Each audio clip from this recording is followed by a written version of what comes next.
برادران اہل سنت، وفاداران مسلک اعلی حضرت، السلام علیکم ورحمۃ اللہ وبرکاتہ۔ وعلیکم السلام ورحمۃ اللہ وبرکاتہ۔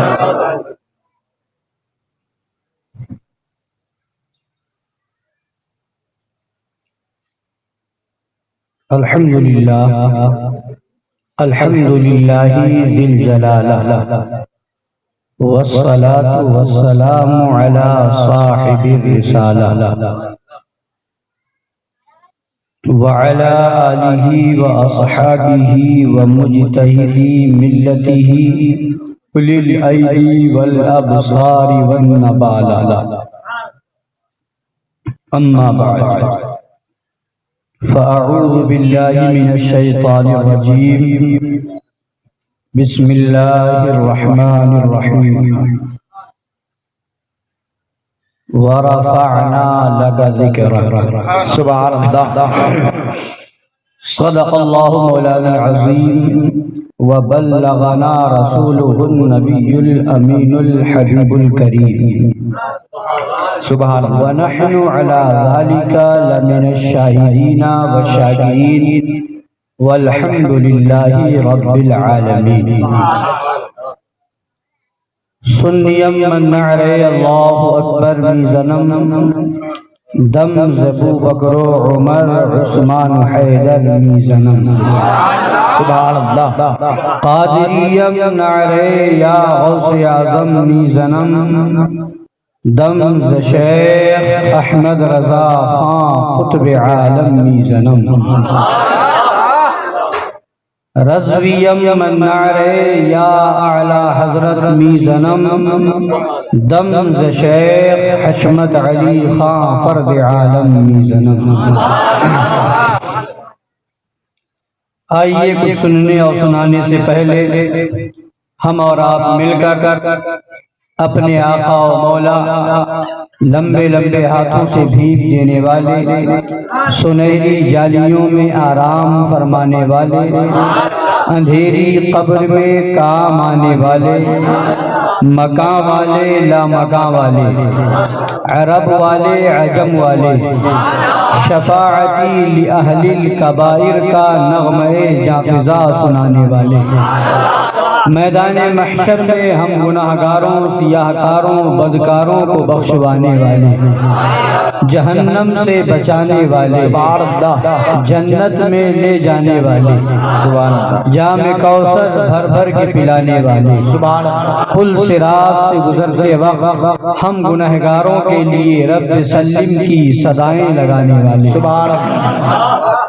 حضور احمد مجتبی جناب محمد رسول اللہ، ارواحنا فدا صلی اللہ تعالی علیہ وعلا آلہ وسلم کی بارگاہ عرش پناہ میں درود پاک کا نذرانہ محبت پیش کریں۔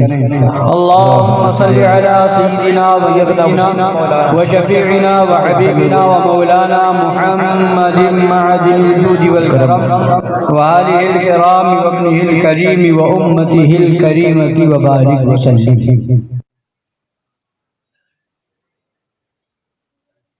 خطبہ مسنونہ کے بعد میں نے قرآن مقدس کی آیت کریمہ پڑھی۔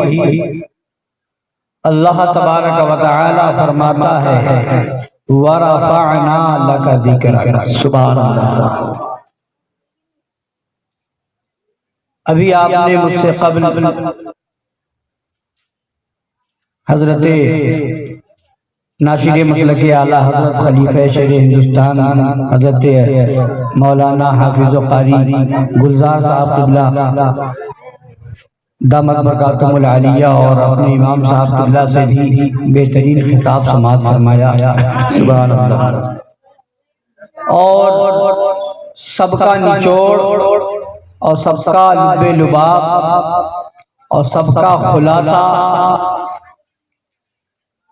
اگر سمجھنا ہے تو سرکار اعلیٰ حضرت امام اہل سنت مجدد اعظم دین و ملت فاضل بریلوی رضی اللہ تعالی عنہ کا ایک شعر پڑھ لیجئے کہ مومن وہ ہے جو ان کی عزت پہ مرے جیسے، سبحان اللہ۔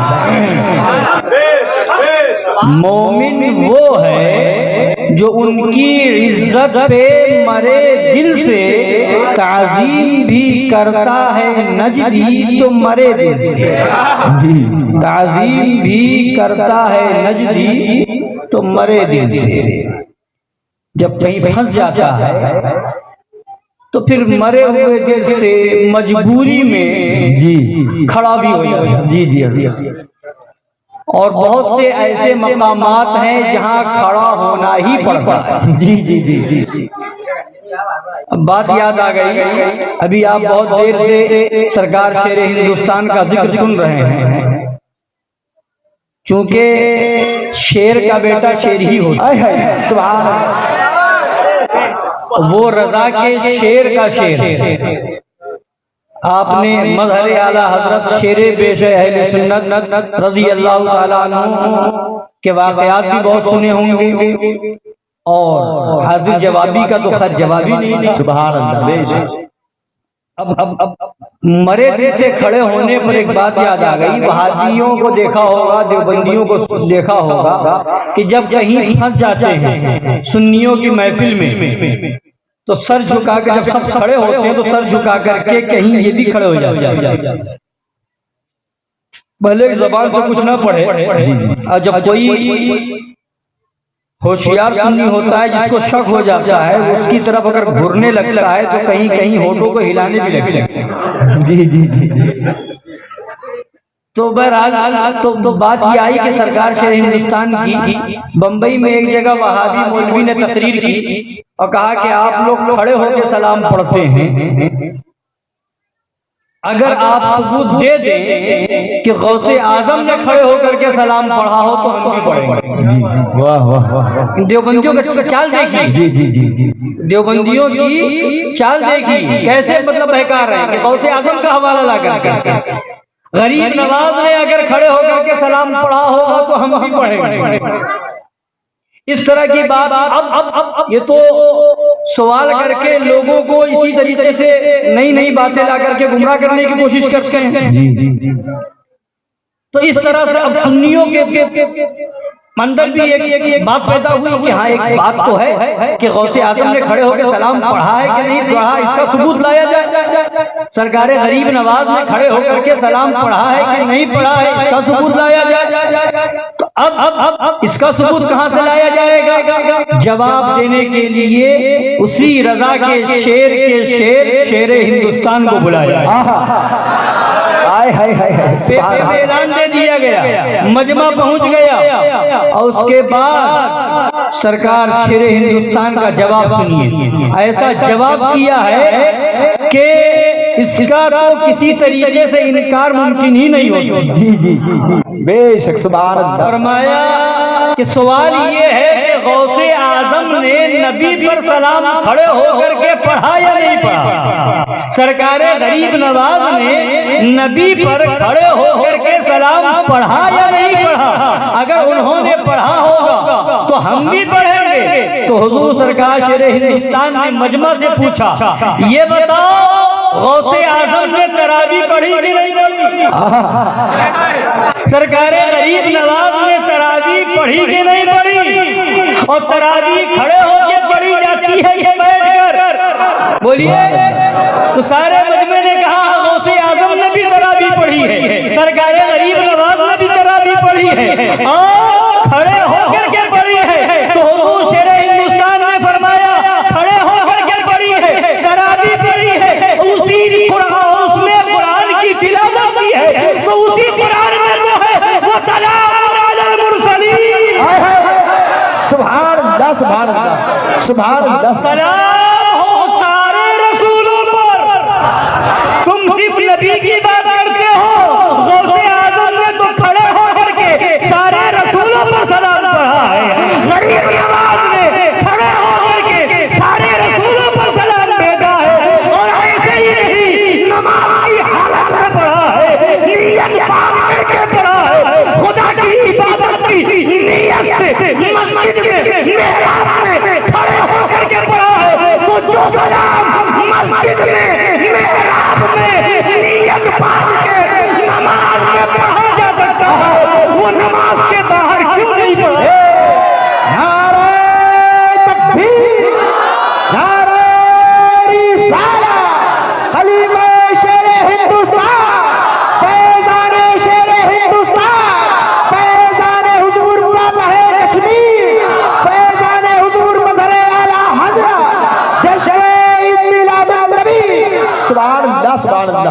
نعرہ تکبیر، نعرہ رسالت، مسلک اعلی حضرت، زندہ باد، مزار اعلی حضرت، حضور شیر سنت، حضور مشاہد ملت، حضور شیر ہندوستان، زندہ باد، سنابل ملت، زندہ باد، زندہ باد، سمائل ملت، زندہ باد، زندہ باد، نقیب الرحمان صاحب قبلہ، زندہ باد، تکبیر، اللہ اکبر، رسالت، یا رسول اللہ، سبحان اللہ، سبحان اللہ، سبحان اللہ۔ تو عرض یہ کر رہا تھا کہ میں نے خطبہ مسونہ کے بعد آیت کریمہ پڑھی وَرَفَعْنَا لَكَ ذِكْرَكَ۔ سبحان اللہ، اللہ تبارک و تعالی اپنے محبوب سے فرما رہا ہے، اے محبوب ہم نے تمہارے لیے تمہارے ذکر کو بلند کر دیا،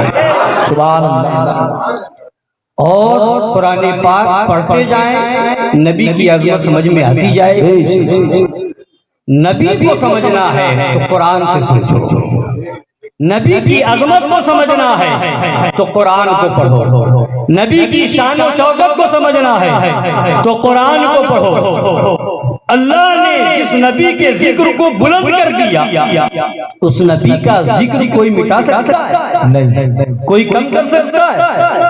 ہرگز نہیں۔ فرماتے ہیں سرکار اعلیٰ حضرت اے رضا خود صاحب قرآن ہے مرداح حضور، اے رضا خود صاحب قرآن ہے مرداح حضور، تجھ سے کب ممکن ہے پھر مدحت رسول اللہ، سبحان اللہ، سبحان اللہ، تجھ سے کب ممکن ہے پھر مدحت رسول اللہ۔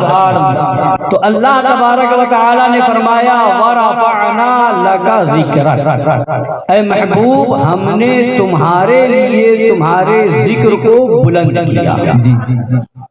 یہ بھی تو فرما سکتا تھا وَرَفَعْنَا ذِكْرَكَ، اے محبوب ہم نے تمہارے ذکر کو بلند کیا، اونچا کیا، مگر فرما رہا وَرَفَعْنَا لَكَ ذِكْرَكَ، سبحان اللہ، اے محبوب تمہارے ذکر کو تمہارے لیے بلند کیا، سبحان اللہ، تمہارے ذکر کو تمہارے لیے بلند کیا، اونچا کیا۔ اسی طریقے سے ایک دوسری جگہ خدا فرماتا ہے اِنَّا فَتَحْنَا لَكَ فَتْحًا مُبِينًا، سبحان اللہ، اے محبوب ہم نے تمہارے لیے تمہیں روشن فتح دی، سبحان اللہ، تمہارے لیے ہم نے روشن فتح عطا فرمائی۔ تو اس چیز کو ذرا غور کریں، یہ بھی خدا فرما سکتا تھا اِنَّا فَتَحْنَا فَتْحًا مُبِينًا، ہم نے روشن فتح عطا فرما دی، مگر فتح دی جا رہی ہے تو خدا فرماتا ہے محبوب تمہارے لیے اگر محبت کرنے والا ہو تو اس جملے پر اگر غور کرے گا تو اس کو پیار بھرا انداز نظر آئے گا۔ فتح خدا دے مگر فرمائے محبوب تمہارے لیے ہے، یعنی خدا بتا رہا ہے اے دنیا والو فتح چاہیے تو نبی کے قدموں میں آ جاؤ، زندگی چاہیے تو نبی کے قدموں میں آ جاؤ، سربلندی چاہیے تو نبی کے قدموں میں آ جاؤ، رفعت چاہیے تو نبی کے قدموں میں آ جاؤ، اس لیے یہ فتح تو نبی کے لیے ہے، جو نبی والا ہوگا فتح اس کے لیے ہے، جو نبی کا غلام ہوگا فتح یا بھی اس کے قدم چومتی نظر آئے گی۔ تو خدا بندے قدوس نے فتح دی مگر فرماتا ہے محبوب تمہارے لیے روشن فتح دی، تمہارے لیے ذکر کو اونچا کیا، تمہارے لیے۔ ابھی اسی انداز کو، اسی لب و لہجے کو جب اعلیٰ حضرت نے دیکھا تو پکار کے کہا زمین و زمان تمہارے لیے، مکین و مکا تمہارے لیے، چنین و چنا تمہارے لیے، بنے تو جہاں تمہارے لیے۔ اور پڑھیے آگے دہن میں زبان تمہارے لیے، بولیے دہن میں زبان تمہارے لیے، بدن میں ہے جان تمہارے لیے، ہم آئے یہاں تمہارے لیے، اٹھے بھی وہاں تمہارے لیے، فرشتے خدم رسول حشم تمام امم غلام کرم وجود و عدم دوسروں کے دم جہاں میں آیا تمہارے لیے حدوث و قدم وجود و عدم جہاں میں آیا تمہارے لیے کلیم و نجی و صفی خلیل و روی رسول و نبی عتیق و وسیع علی و علی ثنا کی زبان تمہارے لیے رسالت کل امامت کل سیادت کل امارت کل حکومت کل ولایت کل تمہارے لیے نعرہ تکبیر، نعرہ رسالہ، کلام اعلی حضرت، فیضان اعلی حضرت، خلیفہ حضور شیر ہندوستان، سبحان اللہ سبحان اللہ۔ خدا فرماتا ہے اے محبوب ہم نے تمہارے ذکر کو بلند کیا، تمہارے ذکر کو اونچا کیا، جو کچھ ہے وہ سب نبی کے لیے ہے، جو کچھ ہے وہ سب محبوب کے لیے ہے۔ زمین بنائی گئی نبی کے لیے، آسمان بنایا گیا نبی کے لیے، چاند سورج بنائے گئے نبی کے لیے، ستاروں کو چمک دی گئی نبی کے لیے، دریا کی طغیانی نبی کے لیے، یہ آسمان کا شامیانہ نبی کے لیے، یہ زمین کا بچھونا نبی کے لیے، کائنات ہی بنائی گئی نبی کے لیے، ہر عالم ہے نبی کے لیے۔ اس دنیا میں آنے سے پہلے ایک اور عالم ہے جس عالم کو عالم ارواح کہا جاتا ہے۔ حضرات گرامی وقار یہاں ہم بعد میں آئے، عالم ارواح میں پہلے تھے، عالم ارواح بھی ہے تو وہ بھی نبی کے لیے ہے، یہ دنیا ہے تو یہ بھی نبی کے لیے ہے، اس دنیا کے بعد برزخ کی منزل ہے تو وہ بھی نبی کے لیے ہے، قیامت کا میدان ہے تو وہ بھی نبی کے لیے ہے۔ آپ کہیں گے ذرا وہ سمجھاتے چلیے کیسے ہے، تو آئیے میں آپ کو مختصر سی باتیں بتاتا چلوں، تھوڑا تھوڑا اشارہ کرتا ہوا چلوں۔ مل عالم ارواح ہے، اس عالم میں آنے سے پہلے عالم ارواح میں اللہ تبارک و تعالی نے دو مرتبہ وعدہ لیا،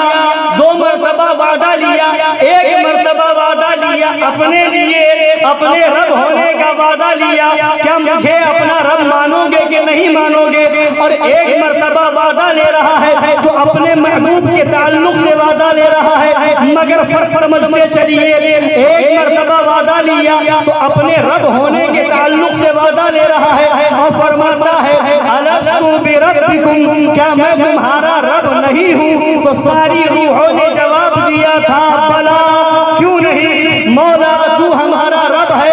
اب یہاں پر غور کریں کہ جب وعدہ لیا اللہ نے اپنے رب کے ہونے کے تعلق سے تو ساری روحوں کو اکٹھا کر لیا تھا، ساری روحیں موجود تھی، انبیاء کی روحیں بھی تھی، رسولان اعظام کی روحیں بھی تھی، فرشتوں کی روحیں بھی موجود تھی، اجنہ کی روحیں بھی موجود تھی، انسانوں کی روحیں بھی موجود تھی، اولیاء کی جماعت بھی موجود تھی، صدیقین اور شہداء کی روحیں بھی موجود تھی، مومن کی بھی روح تھی، کافر کی بھی روح تھی، مشرک کی بھی روح تھی، مرتد کی بھی روح تھی، منافق کی بھی روح تھی، سب کی روح وہاں موجود تھی، اور ساری روحوں سے وعدہ لیا جا رہا ہے اے عالم وجود میں آنے والوں، اے کائنات ہستی میں جانے والوں، مجھ سے وعدہ کر کے جاؤ، مجھے بتاؤ کیا تم مجھے رب مانتے ہو کہ نہیں مانتے ہو؟ ساری روحوں نے وہاں وعدہ کر لیا تھا، ساری روحوں نے وہاں اقرار کر لیا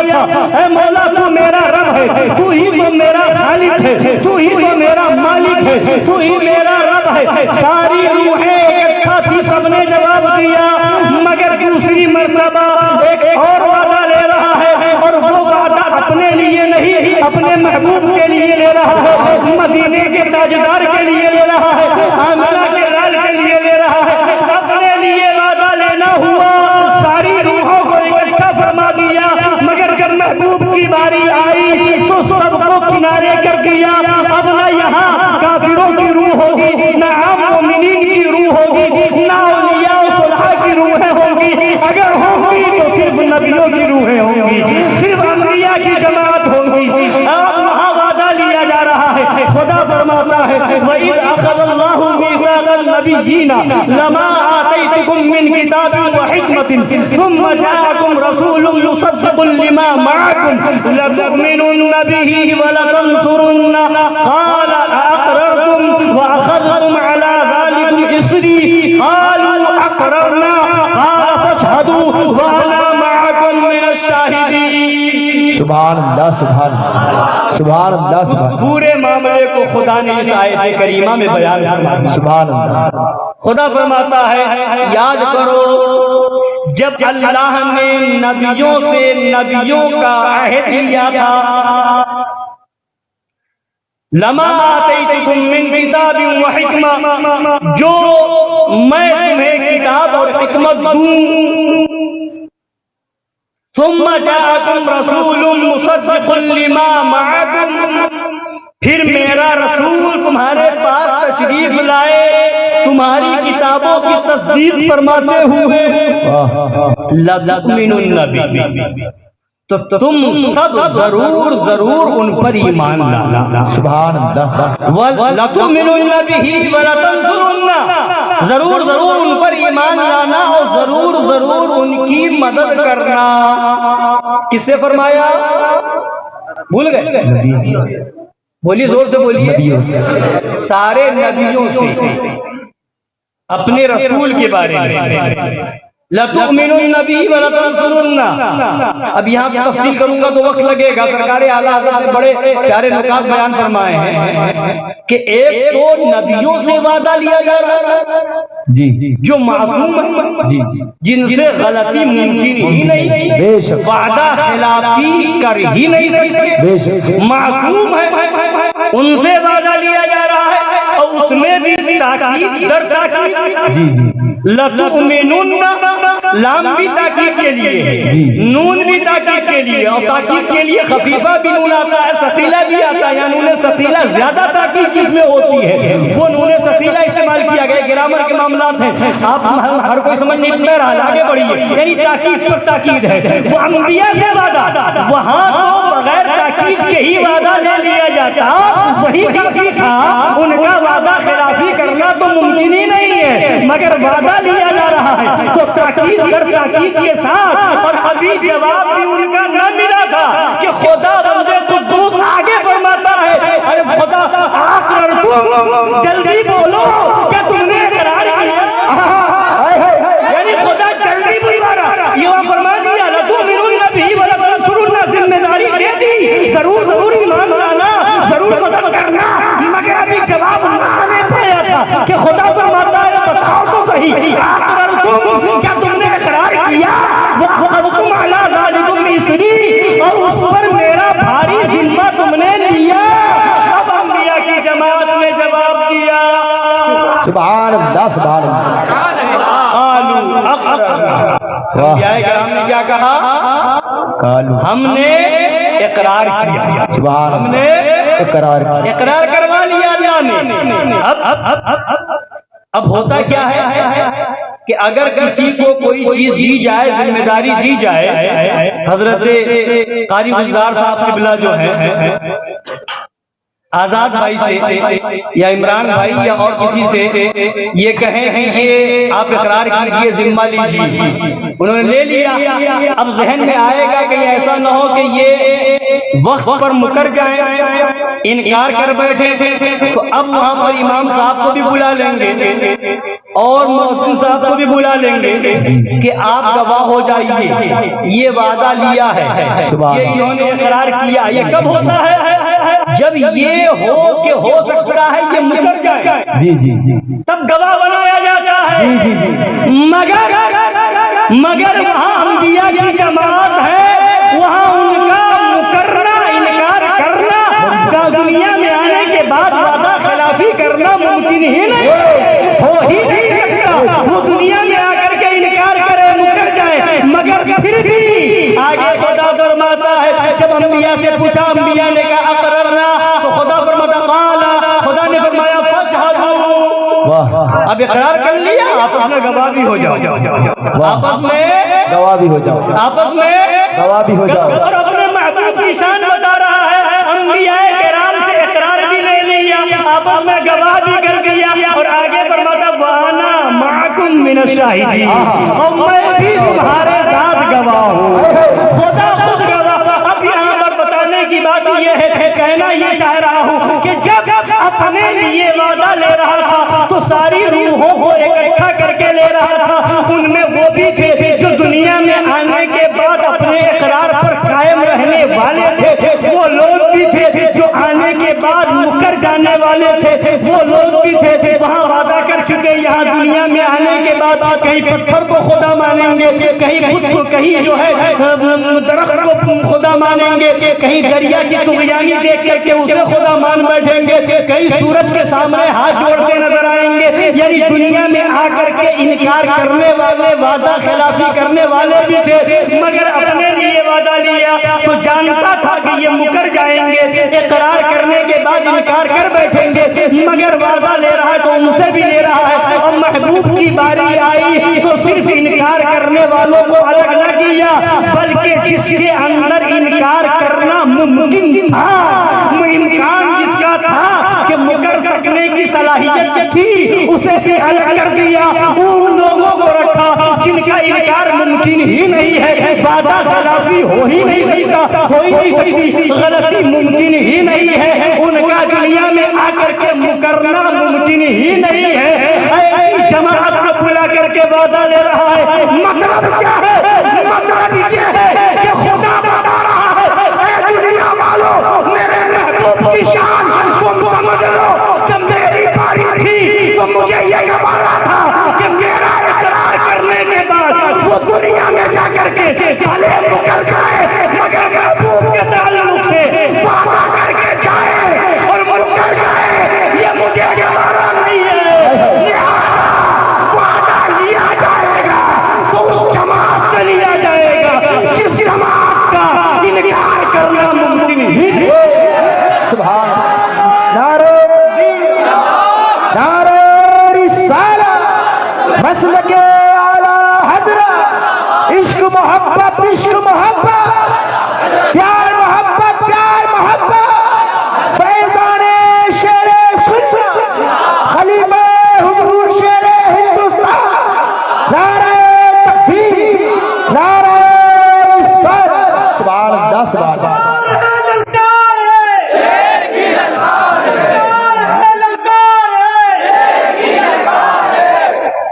تو بتانا یہ ہے کہ عالم ارواح میں ذکر ہو رہا ہے تو محبوب کا، وہاں وعدہ لیا جا رہا ہے تو محبوب، یعنی وہاں بھی بتایا جا رہا ہے اے نبیوں کی جماعت، آپ بھی دیکھیں کہ یہ سب کچھ کس کے لیے ہے؟ مدینے کے تاجدار کے لیے، سب نبی کے لیے ہے، وہ عالم بھی نبی کے لیے ہے۔ اب دنیا میں جب بھیجنے کی باری آئی، دنیا میں بھیجا جا رہا ہے، تو اب انسانوں کو جب بھیجنے کی باری آئی تو حضرت آدم علیہ السلام کا جسم پاک تیار ہوا، روح ڈالی گئی، اب جب آنکھیں کھلی جنت میں تو اپنے رب کے نام کے ساتھ محبوب کا نام دیکھیں۔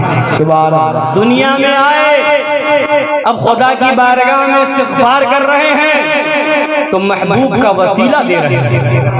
خدا پوچھتا ہے اے میرے پیغمبر آدم علیہ السلام، تمہیں میرے محبوب کے نام کا علم کیسے ہوا؟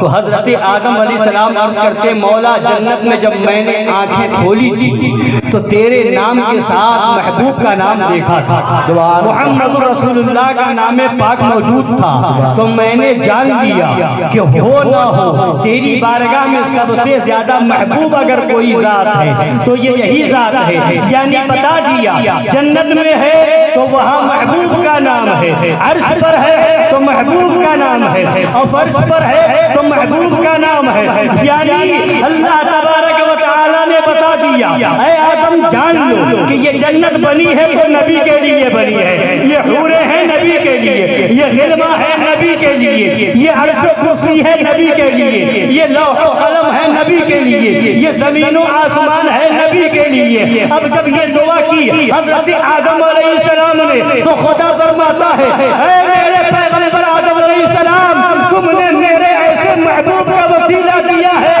کہ اگر اس وسیلے سے پوری دنیا کے ہر ایک انسان کے لیے مغفرت کی دعا کرتے تو میں سب سبحان اللہ سبحان اللہ سبحان اللہ زمین جنت ہے تو وہاں نبی کا ذکر، جنت نبی کے لیے، عالم ارواح میں نبی کا ذکر ہے، انبیاء سے وعدہ لیا جا رہا ہے نبی کے لیے۔ اب نبیوں کو بھیجا گیا تو کس لیے بھیجا گیا ہے؟ نبیوں کو بھیجا جا رہا ہے تو اس لیے بھیجا جا رہا ہے۔ اے آدم علیہ السلام دنیا میں جا کر کے بتا دو کہ آخری نبی تشریف لانے والے ہیں، حضرت آدم آ رہے ہیں، ہر نبی کی آنے کی خبر دے رہے ہیں، حضرت نوح تشریف لا رہے ہیں، آنے والے نبی کی خبر دے رہے ہیں، حضرت داؤد آ رہے ہیں، آنے والے نبی کی خبر دے رہے ہیں، حضرت زکریا آ رہے ہیں، آنے والے نبی کی خبر دے رہے ہیں، حضرت موسیٰ آ رہے ہیں تو آخری نبی کی خبر دے رہے ہیں۔ یعنی سارے نبیوں کو بھیجا اس لیے گیا ہے کہ دنیا والوں کو میرے محبوب کا مقام بتا دو، میرے محبوب کی عظمت سکھا دو، میرے محبوب کی رفعت و سربلندی بتا دو۔ یعنی سب کو بھیجا گیا نبی کے لیے۔ آدم علیہ السلام آئے نبی کے لیے، زکریا علیہ السلام آئے نبی کے لیے، ابراہیم علیہ السلام آئے نبی کے لیے، حضرت نوح علیہ السلام آئے نبی کے لیے۔ سب کی زبانوں پر ذکر ہے تو میرے نبی کا ذکر ہے، سب کی زبانوں پر چرچا ہے تو میرے نبی کا ذکر، میرے نبی کا چرچا ہے۔ یعنی حضرت آدم سے لے کر حضرت عیسیٰ تک سب آئے تو نبی کے آنے کی بشارت دینے آئے۔ تو پتہ کیا چلا؟ یعنی سب آ رہے ہیں تو نبی کے لیے آ رہے ہیں۔ اعلیٰ حضرت نے جب یہ منظر دیکھا تو پکار کے کہا کلیم و نبی مسیح خلیل و نبی رسول و نبی عتیق و وسیع غنی و علی ثنا کی زبان تمہارے۔ نعرہ تکبیر، نعرہ رسالت، مسلک اعلیٰ حضرت، جشن میلاد النبی، خلیفہ شیر ہندوستان۔ سبحان اللہ سبحان اللہ۔ ثنا کی زبان تمہارے لیے، سب آ رہے ہیں نبی کے لیے، سب آ رہے ہیں نبی کی بشارت دینے آ رہے ہیں، آنے والے نبی کی خوشخبری سنانے آ رہے ہیں۔ اب آئیے، اب اسی نے فرمایا عتیق و وسیع غنی و علی ثنا کی زبان تمہارے لیے۔ یعنی سب نے گیت گایا ہے تو محبوب کا گیت گایا ہے، سب آئے ہیں تو نبی کے لیے آئے ہیں، دنیا بنائی گئی ہے تو نبی کے لیے، کائنات کا وجود ہوا ہے نبی کے لیے۔ اللہ فرماتا ہے لولا کا لما خلقت الدنیا والافلاک والارضین او کما قال رب العزت۔ یعنی اے محبوب اگر تمہیں پیدا کرنا نہ ہوتا تو نہ زمین کو بناتا، نہ آسمان کو بناتا اور نہ کائنات کو بناتا، کسی مخلوق کو نہ بناتا۔ یعنی بتا دیا خدا نے سب کو بنایا ہے تو نبی کے لیے، سب دنیا میں آئے ہیں تو نبی کے لیے، دنیا میں بھیجا گیا ہے تو نبی کے لیے۔ اعلیٰ حضرت نے اسی لیے فرمایا ہمیں زبان دی گئی نبی کے لیے، جسم میں روح ہے تو نبی کے لیے، یہ جان ہے نبی کے لیے، یہ اعضائے بدن ہے یہ نبی کے لیے ہے۔ ہم کو یہاں بھیجا گیا ہے تو نبی کے لیے، اور وہاں اٹھایا بھی جائے گا تو نبی کے لیے۔ ذہن میں زبان تمہارے لیے، بدن میں ہے جان تمہارے لیے، ہم آئے یہاں تمہارے لیے، اٹھے بھی وہاں تمہارے لیے۔ ہم تو یہ زبان سے پڑھ رہے ہیں مگر حقیقت میں جنہوں نے کر کے دکھایا ہے کہ زبان بھی نبی کے لیے ہے، ہاتھ بھی نبی کے لیے ہے، جان بھی نبی کے لیے ہے، وہ تاریخ پڑھو، اپنے بچوں کو صحابہ کی تاریخ پڑھو۔ قسم خدا کی اگر تم نے اپنے بچوں کو سید الشہداء امیر حمزہ کی تاریخ پڑھائی ہے، اگر تمہارا بچہ فاروق اعظم کی تاریخ پڑھ لے گا، اگر تمہارا بیٹا خالد بن ولید کی تاریخ پڑھ لے گا، اگر تمہارا شہزادہ حضرت مولا علی کا کردار پڑھ لے گا، اگر تمہارا بیٹا حضرت طلحہ کی تاریخ پڑھ لے گا، اگر تمہارا بیٹا حضرت حنظلہ کی تاریخ پڑھ لے گا، اگر تمہارا بیٹا عبد الرحمن بن عوف کی تاریخ